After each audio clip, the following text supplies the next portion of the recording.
नए वीडियो में स्वागत है। तो चलिए दोस्तों करते हैं अपडेट की बात। तो आप सुबह से आज दोस्तों आप YouTube खोल के देखे होंगे तो ज्योति सिंह और पवन सिंह का ये फ़ोटो वायरल हो रहा है और बहुत सी न्यूज़ इस पे मिला होगा दोस्तों। तो आज का कुछ खास न्यूज़ हम बताएंगे कि आखिर दोस्तों इन दोनों का फ़ोटो क्यों वायरल हो रहा है और दोनों एक साथ क्यों है दोस्तों, क्या है इसका राज दोस्तों, सभी कुछ इस वीडियो में बताएंगे।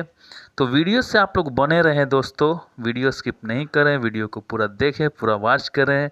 तो चलिए दोस्तों करते हैं पवन सिंह और ज्योति सिंह की बातें। खबरों की बात करें दोस्तों तो खबर सिर्फ इतना ही निकल के आ रहा है कि दोनों एक साथ रहने जा रहे हैं, मगर ऑफिशियली दोस्तों कहा जाए तो पवन सिंह इस पे कुछ प्रतिक्रिया नहीं दिए हैं। अभी तक कुछ ऐसा खबर आया नहीं है, ना ज्योति सिंह की तरफ से कुछ खबर। मगर सोशल मीडिया पे आप लोग देख सकते हैं कि फ़ोटो वायरल हो रहा है दोस्तों।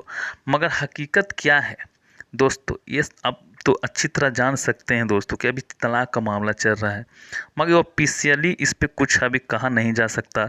मगर लोग खबरें बना के चला रहे हैं, इसमें कितनी सच्चाई है दोस्तों ये तो आने वाला वक्त में पता चल जाएगा। क्योंकि दोस्तों जो खबरें चल रही है ये कितनी सच्चाई ये तो वक्त ही बताएगा दोस्तों कि खबर क्या है इसमें। तो आज की अपडेट इतना ही, फिर मिलते हैं एक नए अपडेट में एक नए वीडियो के साथ।